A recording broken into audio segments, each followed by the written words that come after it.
ყველას, მინდა რამდენიმე თემას შევეხო, ინფორმაცია მივაწოდოთ დედაქალაქის მოსახლეობას და შემდეგ გადავიდეთ საკითხების განხილვაზე, გადაწყვეტილებების მიღებაზე. პირველი მინდა შევეხო ერთ ძალიან მნიშვნელოვან პროგრამას, რომელიც სტუდენტების დაფინანსებას ითვალისწინებს. ჩვენ გვაქვს ბევრი საინტერესო პროგრამები, რითაც ხელს უწყობთ ყველა იმ ადამიანს, ვისაც დღესდღეობით ჭირდება თანადგომა, მხარდაჭერა და ერთ-ერთი ასეთი პროგრამა არის სტუდენტების სწავლის დაფინანსება. პროგრამა, რაზეც ვსაუბრობთ, შეგახსენებთ, ითვალისწინებს მრავალშვილიანი ოჯახის წევრი და შშმ სტუდენტებისთვის 2024-2025 სასწავლო წლის გაზაფხულის სემესტრის სწავლის საფასურის დაფინანსებას. პროგრამის ფარგლებში კიდევ ერთხელ მინდა შევახსენო საზოგადოებას დაფინანსდებიან სოციალურად დაუცველი მრავალშვილიანი ოჯახის წევრი და შეზღუდული შესაძლებლობის სტატუსის მქონე სტუდენტები. თბილისის მერიისგან მიღებული სწავლის დაფინანსების მოცულობა დამოკიდებულია სტუდენტის აკადემიურ მოსწრებაზე. 5 მარტიდან დღემდე შემოვიდა 1900-ზე მეტი განაცხადი, რომელთაგან უკვე 254 განაცხადი დაკმაყოფილდა და რა თქმა უნდა დაფინანსდა. თუმცა ძალიან დიდია ინტერესი აღნიშნულ პროგრამასთან დაკავშირებით. რა თქმა უნდა, ამ 1900 განაცხადი, რომელიც უკვე შემოსულია, მიმდინარეობს განხილვა და ეტაპობრივად, რა თქმა უნდა, ყველა იქნება დაკმაყოფილებული. პარალელურად მინდა საზოგადოებას მივაწოდოთ ინფორმაცია იმასთან დაკავშირებით, რომ განაცხადების მიღება გაგრძელდება 31 მაისამდე. შესაბამისად, დრო არის იაქტიურეთ და წარმოადგინეთ განაცხადები.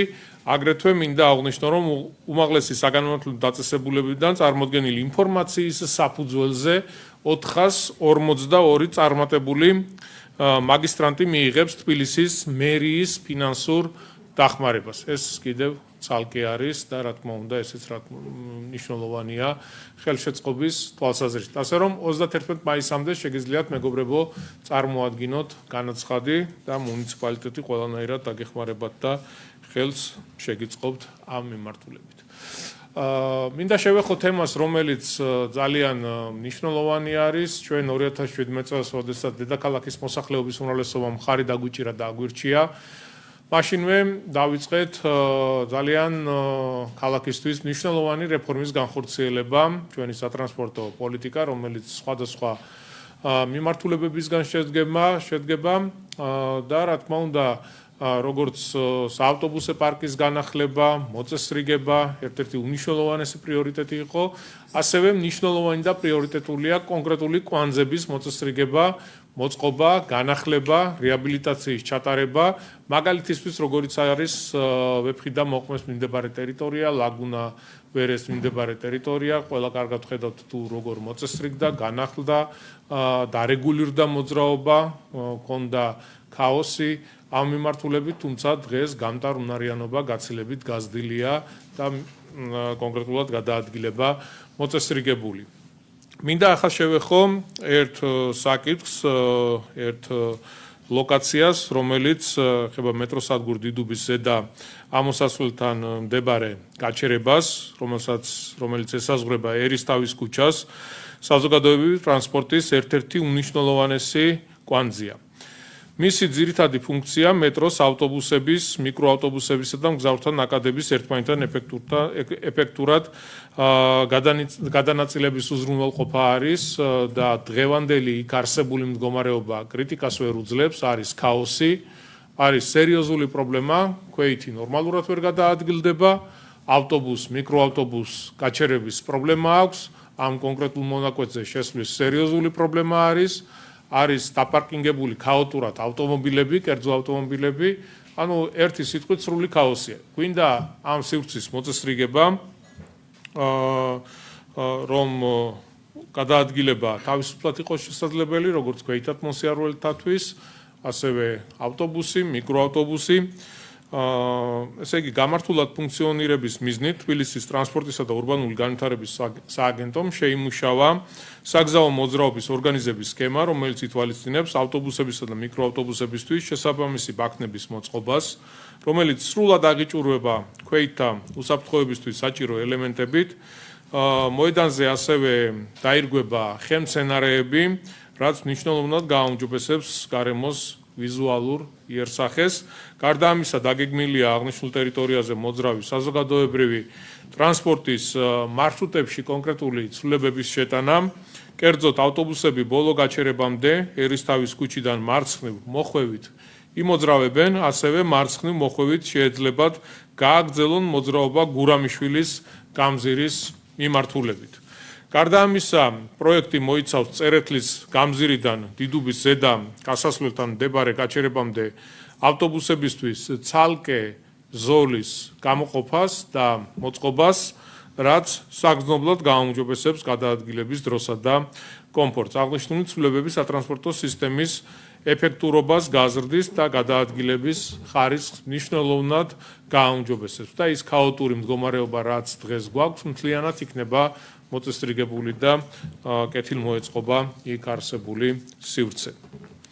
მინდა შევეხო ასევე ერთ საკითხს, მოქალაქეთა არაერთი თხოვნის საფუძველზე ტრანსპორტისა და ურბანული განვითარების სააგენტოს არაჯიშვილის გამზირზე გლდანის გამგეობის მიმდებარე ტერიტორიაზე საფეხმავლო გადასასვლელებს მოაწყობს. ძალიან ბევრი ზარი შემოდის ამასთან დაკავშირებით, ეს არის მოსახლეობის თხოვნა და რა თქმა უნდა აუცილებელია ამ პროექტის განხორციელება. პროექტის მთავარი მიზანი ქერჩის ქუჩისა და სარაჯიშვილის გამზირის კვეთაზე არსებულ გზა ჯვარედინზე ქვეითთა გადაადგილების უსაფრთხოებისა და კომფორტის უზრუნველყოფა არის. აღსანიშნავია, რომ გადასასვლელის მოწყობა, რა თქმა უნდა, არ მოითხოვს შუქნიშნის ფაზების სრულებას, რაც იმას ნიშნავს, რომ სატრანსპორტო მოძრაობა არ შეფერხდება და ისევე როგორც დღეს ჩვეულებრივად იმოძრავებენ ავტომობილები და გზაჯვარედინი ფუნქციონირებას არსებული რეჟიმით განაგრძობს. აღნიშნული ინიციატივა მნიშვნელოვან ნაბიჯს წარმოადგენს როგორც ქვეითთა უსაფრთხოების ამაღლების, ასევე ურბანული სივრცის განვითარების მიმართულებით. შესაბამისად მოვაწესრიგებთ აღნიშნულ ტერიტორიას და ქვეითად გადასასვლელები გაკეთდება, ზებრა გადასასვლელები მოეწყობა, ისე რომ შუქნიშნის რეჟიმები დარჩება და ავტომობილით გადაადგილებას პრობლემა არ შეექმნება და შეფერხება არ იქნება. თქვენ იცით თუ რამდენად დიდ მნიშვნელობას ვანიჭებთ ჩვენ რეკრეაციული სივრცეების არსებობას დედაქალაქში. ჩვენ დავასრულეთ ის მავნე პრაქტიკა, რაც წლების განმავლობაში იყო ყოველდღიურობაში, გახსოვთ ხდებოდა რეკრეაციული სივრცეების გასხვისება და ამ კონკრეტულ არეალებში სამშენებლო სამუშაოების წარმოება. მე არ დავიწყებ ახლა ჩამოთვლას თუ სად მოხდა ადგილმონაცვლეობები, სად მოხდა რეკრეაციული სივრცეების დაბრუნება მუნიციპალიტეტში, თუმცა ბევრი იყო ასეთი, გავიხსენოთ ვაკის პარკი, კუსტის სასახვევი და ასე შემდეგ. აღარ გავაგრძელებ ჩამოთვლას. ძალიან მნიშვნელოვანია მწვანე სივრცეების არსებობა ქალაქში, როგორც საქალაქთაშორისო პარკები, ასევე უბნებში საუბნო სკვერების მოწესრიგება, განახლება, რეაბილიტაცია. ბევრი ასეთი პროექტი განხორციელდა ბოლო წლების განმავლობაში 2017 წლიდან მოყოლებული, თუმცა თბილისს აქვს ძალიან დიდი რესურსი, კიდევ უფრო მწვანე გახდეს, კიდევ უფრო მეტი ასეთი პროექტი განვახორციელოთ და რა თქმა უნდა, როგორც მუნიციპალიტეტის ჩვენი შესაბამისი საქალაქო სამსახურები, ასევე გამგეობები ყველაფერს გააკეთებენ იმისთვის, რომ როგორც სკვერების განახლება, მოწესრიგება, ასევე პარკების რეაბილიტაცია, მშენებლობა განხორციელდეს. დღეს მოგაწვით ინფორმაციას გარემოს დაცვის საქალაქო სამსახურმა ვაკის რაიონში ეგრეთ წოდებული ნანტის სკვერის რეაბილიტაცია დაიწყო. სამუშაოების ფარგლებში აღნიშნულ ტერიტორიაზე მოეწყობა საბავშვო და სპორტული მოედანი, საფეხმავლო ბილიკი, გარეგანათების სისტემა მოეწყობა, განთავსდება საპარკე ავეჯი და ტერიტორიაზე მოეწყობა სასმელი წყლის შადრევანი. ჩატარდება შესაბამისად ასევე გამწვანების სამუშაოები, ახალი ხელმცენარეები დაირგვება თავისი სარწყავის სისტემით. აღნიშნული ტერიტორია მთლიანად იქნება რეაბილიტირებული და მოწესრიგებული.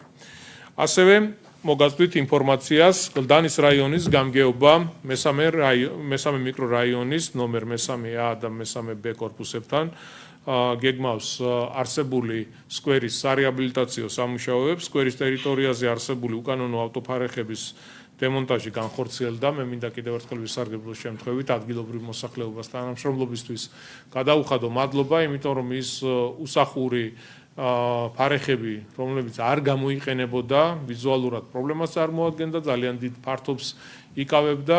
მოსახლეობის ჩართულობით მოვახდინეთ მათი დემონტაჟი და ეს სივრცე მთლიანად გამოყენებული იქნება იმისთვის, რომ მოეწყოს სკვერი და იქ მცხოვრებ ადამიანებს ჰქონდეთ იმის შესაძლებლობა, რომ დაისვენონ, ივარჯიშონ, განიტვირთონ.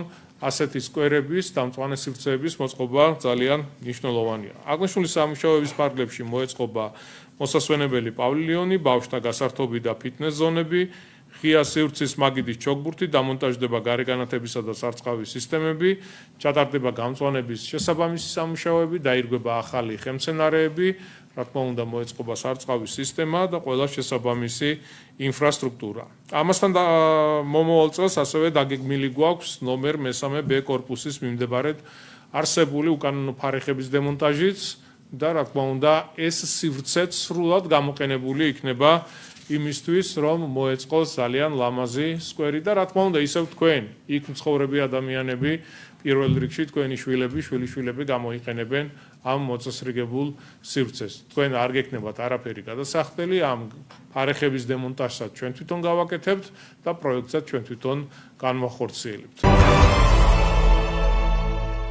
მოგესალმებით. მივესალმები EUTOS გენერალურ მდივანს ბატონ ფერიდონ სინიროღლუს და მადლობას გადავუხდი მას ამ რანგში საქართველოში ვიზიტისთვის. მიმდინარე წელს ჩვენ უკვე რამდენჯერმე შევხვდით, რაც კიდევ ერთხელ ადასტურებს იმას, რა მნიშვნელობა აქვს საქართველოსთვის EUTOS და ასევე გენერალური მდივნის მხრიდან აქტიური თანამშრომლობის მზაობას უსვამს ხაზს, რისთვისაც კიდევ ერთხელ მადლობას გადავუხდი მას. თქვენი ვიზიტი საქართველოში ბატონო გენერალურ მდივანო მნიშვნელოვანი გზავნილია და მნიშვნელოვანი ნაბიჯია. საქართველო არის EUTOS ის მონაწილე ქვეყანა, რომლისთვისაც ევროპის უსაფრთხოებისთვის და თანამშრომლობისთვის ზრუნვა ყველაზე რელევანტური და მნიშვნელოვანია. შესაბამისად, EUTOS საწყისიდან 50 წლის თავზე ჩვენ მტკიცედ მიგვაჩნია, რომ ამ ორგანიზაციას უნდა კონდეს ევროპის უსაფრთხოებისთვის მუშაობის შესაძლებლობა. ამისთვის EUTOS მონაწილე სახელმწიფოები უნდა დარჩნენ საერთაშორისო სამართლის და იმ პრინციპების ერთგული, რასაც ეფუძნება ეს ორგანიზაცია. დღეს ჩვენ ვისაუბრეთ რეგიონში არსებულ ვითარებაზე და მიმოვიხილეთ საქართველოს წინაშე მდგარი გამოწვევები. საქართველოს ორი რეგიონი, აფხაზეთი და ცხინვალის რეგიონი, კვლავ არის რუსეთის ოკუპაციის ქვეშ და რუსეთის მხრიდან კვლავაც ირღვევა საქართველოს ტერიტორიული მთლიანობა. თქვენ გექნებათ შესაძლებლობა თავად გაემგზავროთ საოკუპაციო ხაზთან, საკუთარი თვალით იხილოთ ქვეყნის შუაგულში გავლებული მავთულხლართები და გაეცნოთ ოკუპაციის მძიმე ჰუმანიტარულ შედეგებს. საქართველოს საკითხზე მსჯელობა EUTOS ფარგლებში უნდა გაგრძელდეს და ყველაფერი უნდა გავაკეთოთ კონფლიქტის მშვიდობიანი გზით გადასაჭრელად. ჩვენ ვაფასებთ EUTOS ჩართულობას ჟენევის საერთაშორისო მოლაპარაკებებში და ასევე დიდ მნიშვნელობას ვანიჭებთ ინციდენტების პრევენციისა და მათზე რეაგირების მექანიზმების ეფექტიან ფუნქციონირებას. შესაბამისად, საჭიროდ მიგვაჩნია გალის მექანიზმის უპირობო განახლება. ასევე მნიშვნელოვნად მიგვაჩნია ოკუპირებულ ტერიტორიებზე უსაფრთხოებისა და ადამიანის უფლებების საერთაშორისო მექანიზმებზე წვდომის უზრუნველყოფა. საქართველოს სურს რეგიონში მშვიდობა და სტაბილურობა. შესაბამისად, კიდევ ერთხელ ხაზს უსვამს საქართველოს მთავრობის სამშვიდობო პოლიტიკის სიმტკიცებს. აქვე მსურს აღნიშნოს საქართველოს გულწრფელი სურვილი ხელი შეუწყოს სამხრეთ კავკასიის რეგიონში მშვიდობას და სტაბილურობას. კიდევ ერთხელ მივესალმებით აზერბაიჯანსა და სომხეთს შორის სამშვიდობო შეთანხმებას და აღნიშნავ, რომ საქართველო მზად არის თავისი წვლილი შეიტანოს რეგიონში მშვიდობის განმტკიცებაში და თანამშრომლობაში. მოხარული ვარ, რომ გასულ კვირას თბილისმა უმასპინძლა სამხრივ შეხვედრა საგარეო საქმეთა სამინისტროებს შორის, საქართველოს, სომხეთის და აზერბაიჯანის საგარეო საქმეთა სამინისტროებს შორის გაიმართა პირველი შეხვედრა თბილისში და მე იმედი მაქვს, რომ ამ ფორმატში ჩვენ შევძლებთ თანამშრომლობას რეგიონის კეთილდღეობისთვის. საქართველოს დიდ მნიშვნელობას ანიჭებს რეგიონულ თანამშრომლობას, განსაკუთრებით იმ პროექტების განხორციელებას, რაც მიმართულია ჩვენი როლის კიდევ უფრო კარგად წარმოჩენისკენ, ჩვენი შესაძლებლობების და პოტენციალის კარგად ათვისებისკენ და ეკონომიკური განვითარების ხელშეწყობისკენ. ამ თვალსაზრისით EUTHO-ს ფარგლებში თანამშრომლობა ჩვენს პარტნიორებთან ჩვენთვის არის ძალიან მნიშვნელოვანი და ამ კონტექსტშიც მადლობას მოგახსენებთ კიდევ ერთხელ საქართველოში ვიზიტისთვის და საკითხების განხილვისთვის, რაც შეეხება რეგიონულ თანამშრომლობას. აქვე აღნიშნავ EUTHO-s ინსტიტუტებთან თანამშრომლობას და მათ მნიშვნელობას. საქართველოს პატივს სცემს EUTHO-s დამოუკიდებელ ინსტიტუტებს. ჩვენთვის მიუღებელია ზოგიერთი აქტორის მხრიდან ამ ინსტიტუტების ვიწრო პოლიტიკური ინტერესებისთვის ქვეყნის სუვერენიტეტის წინააღმდეგ პოლიტიკურ ინსტრუმენტად გამოყენების რაიმე სახის მცდელობები. საქართველოს ბოლო პერიოდში ქვეყნის შიდა პოლიტიკურ ცხოვრებაში საგარეო ჩარევების ღია მცდელობების თვალსაჩინო მაგალითი გახდა. ხშირად ვხედავთ ასევე საერთაშორისო ინსტიტუტების არასწორად გამოყენების მცდელობებს, რაც წინააღმდეგობაში მოდის სწორედ იმ ფუძემდებლურ პრინციპებთან, რასაც ეფუძნება საერთაშორისო წესრიგი, რომლის დაცვაც უნდა იყოს საერთაშორისო ორგანიზაციების ვალი. საქართველოს ხელისუფლება არის EUTHO-s და საერთაშორისო სამართლის პრინციპების ერთგული და იგივე მოლოდინი აქვს თავისი პარტნიორების მხრიდანაც. ხელისუფლებას არაერთხელ დაუდასტურებია საკუთარი ნდობა EUTHO-სადმი, ამის ნათელი მაგალითი გახდათ EUTHO ოდირის მოწვევა გასულ წელს საპარლამენტო არჩევნებზე დასაკვირვებლად და მისიის საქმიანობის განხორციელებისთვის მაქსიმალური ხელის შეწყობა. ჩვენთვის ძალიან მნიშვნელოვანია ოდირის რეკომენდაციები და მზად ვართ თანამშრომლობა გავაგრძელოთ მათ შესასრულებლად. მე კიდევ ერთხელ მადლობას გადაგიხდით თქვენ საქართველოში სტუმრობისთვის, ჩამობრძანებისთვის, განსაკუთრებით ამ საკმაოდ რთულ გეოპოლიტიკურ გარემოში, საქართველოს წინაშე მდგარი გამოწვევების კარგად გაცნობიერებისთვის, ცოდნისთვის, მინდა გისურვოთ ასევე წარმატება, როგორც გენერალურ მდივანს იმ მნიშვნელოვანი ორგანიზაციისა, რომლის ვალდებულებაც არის ჩვენს რეგიონში უსაფრთხოებისა და თანამშრომლობის ხელშეწყობა. Thank you, Minister Dermaka, for your kind words and hospitality. I am very pleased to be here in Tbilisi today for my first official visit to Georgia as OSCE Secretary General. As Secretary General, I am committed to work with all the 57 participating states of our organization. With my visit, I want to underline the OSCE's strong commitment to Georgia and to the region. We deeply value our long-standing partnership with Georgia. This week marks the 16th anniversary of the Incident Prevention and Response Mechanism, IPRM, which meets regularly in Argneti and is a powerful example of how dialogue can deliver results for people living in conflict-affected areas. Our work with the European Union and the United Nations shows how effective multilateralism can help mediation. Later today, I will visit the Otsizi crossing point and see firsthand the continued impact of conflict. Our engagement is and will continue to be guided by the needs of the people on the ground. Stability here in Georgia is vital, both for its people and for the wider region's security and stability. The OSCE and Georgia have a long history of working together, spanning decades. I want to reaffirm our willingness to support Georgia in addressing internal and external challenges. And I want to encourage the Georgian authorities to continue relying on OSCE's expertise and support. Thank you for your commitment to the OSCE principles. Thank you.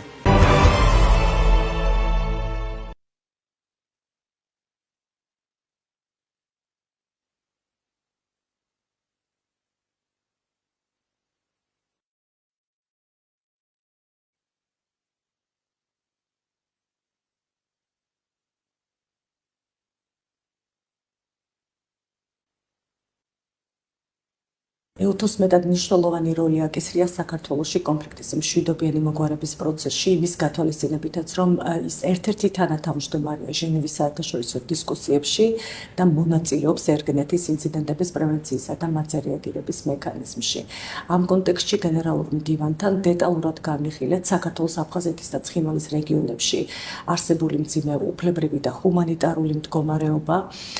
ამასთან ვისაუბრეთ ჩართულობის და შერიგების სახელმწიფო პოლიტიკის, ისევე როგორც სამშვიდობო ინიციატივების ფარგლებში განხორციელებულ და სამომავლო დაგეგმილ ნაბიჯებზე, რაც მიმართულია საოკუპაციო ხაზებით გაყოფილი ჩვენი ქართულ-აფხაზური და ქართულ-ოსური საზოგადოების წევრებს შორის ნდობის აღდგენისა და კონფლიქტით დაზარალებული მოსახლეობის სოციალურ-ეკონომიკური მდგომარეობის გაუმჯობესებისკენ. გენერალურ მდივანთან ასევე ვიმსჯელეთ ჩვენი შესაძლო ერთობლივი ძალისხმევის შემდგომი გაძლიერების კონკრეტულ გზებზე, რათა მეტ ხელშესახებ შედეგებს მივაღწიოთ მშვიდობის მშენებლობისა და ჩვენი მოსახლეობისთვის ღირსეული პირობების უზრუნველყოფის საქმეში. ფინანსთა სამინისტროს საგამოძიებო სამსახურის თანამშრომლების მიერ შინაგან საქმეთა სამინისტროს სამეგრელო ზემოწმანეთის პოლიციის დეპარტამენტთან კოორდინაციით გატარებული ღონისძიებების შედეგად მარკირებას დაქვემდებარებული განსაკუთრებით დიდი ოდენობით აქციზური საქონლის აქციზური მარკის გარეშე შენახვის ფაქტზე დაკავებული იქნა ერთი პირი. საგამოძიებო მოქმედებების შედეგად სამეგრელოს რეგიონში ბრალდებულისგან ამოღებული იქნა სარეალიზაციოდ განკუთვნილი ჯამში 38190 კოლოფი უაქციზო სიგარეტი, რომლის საერთო საბაზრო ღირებულება 179,000 ლარს აღემატება. გამოძიება მიმდინარეობს სისხლის სამართლის კოდექსის მე-200 მუხლის მესამე ნაწილით, რაც საჯარის სახით ითვალისწინებს თავისუფლების აღკვეთას 6-დან 8 წლამდე. ტარდება შესაბამისი ღონისძიებები ბრალდებულთან დანაშაულებრივ კავშირში მყოფი პირების დადგენა მხილების მიზნით.